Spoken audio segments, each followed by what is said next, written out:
আমরা গ্রামের মানুষরা এতটা ভালো নাই, কেননা গ্রামে বৃষ্টি হলে ভালো, কিন্তু অতিরিক্ত বৃষ্টি হলে ভালো না।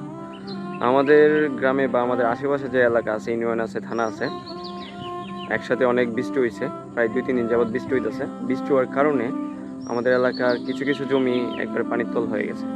এই যে দেখতে পাচ্ছেন আমাদের এই পুরাটা চক্কা, এই পুরাটা জমি এখানে যা আছে, অসংখ্য জমি আছে এখানে, এই সবগুলো একদম শুকনা ছিল।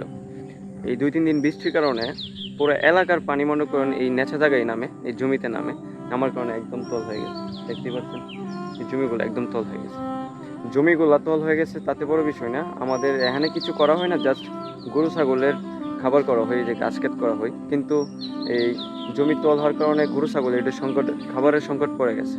যেমন দেখতে পাচ্ছেন আমার ছাগলগুলো এখন এই একটা পুষ্করণী পাড় আছে, এই পুষ্করণী পাড় রাখছি না, হয়তো এগুলার আমরা ওইখানে দিতাম। এখানে মনে করেন ভালো ধরনের ঘাস আছিল এবং আমরা সার সুর দিয়েছি, দেওয়ার কারণে অনেক সুন্দর ঘাস হয়েছে।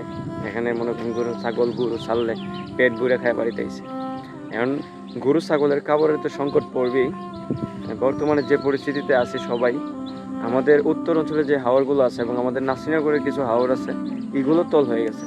মানে এগুলো তল হয়ে গেছে কারণটা হলো 3 দিনের বৃষ্টি, পুরো এলাকার পানি নামছে, জোয়ারের পানি আইতেছে, এই কারণে দেখা গেছে ধান ক্ষেত ইরি ক্ষেত সবগুলো তল হয়েছে।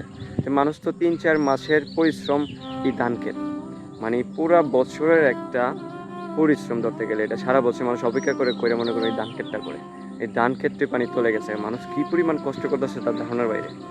যাই হোক, আল্লাহ যা করে মানুষের মঙ্গলের জন্যই করে। আমরা দোয়া করি যারা জমি পানি চলে গেছে তাদেরকে আল্লাহ যে কোনোভাবে রক্ষা করতে পারে, বা আল্লাহ চাইলে অনেক কিছু করতে পারে। এই জন্য আমরা দোয়া করি আল্লাহ যাতে পানিগুলো অতি দ্রুত শুকিয়ে এনে।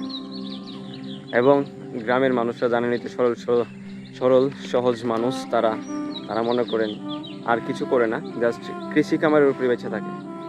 গাছ ক্ষেত করে, লাল শাক, পালং শাক, এরকম অনেক কিছু করে। এবং এখন যে বর্তমানে সিজনটা ইরি ধানটা তো একবার পানি তুলে দিতেছে। উত্তরাঞ্চলের অবস্থা দেখলাম ভিডিওতে।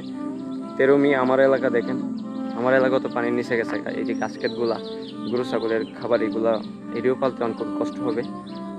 এখন অনেক জায়গাতে অনেক রকমের সিচুয়েশনে আমরা সবাই পড়তেছি। কেউ গরু ছাগল নিয়ে চিন্তিত, পানি বাইরে গেছে, কেউ আবার ধান বন এগুলা নিয়ে চিন্তিত, এগুলা কিভাবে শুকাবে, কিভাবে কাটবে, কিভাবে আনবে। এই অবস্থার মধ্যে সবাই সংকটে আছি। দোয়া করবেন যারা প্রবাসে আছেন বা যারা শহরে আছেন, যাতে গ্রামের মানুষগুলা যাতে সুন্দরভাবে এই কাজগুলো তুলে নিতে পারে, এবং আল্লাহ যাতে সবাইকে হেফাজত করে, সুস্থ রাখে, সুস্থভাবে যাতে ধানগুলা তুলতে পারে। বিশেষ করে ধান, এই 3-4 মাসের পরিশ্রম, এই ধান, বুঝছেন, গ্রামের মানুষ আর কিছু করে না, কিন্তু এই শাক সবজি ধান এগুলোর উপরে নির্ভরশীল।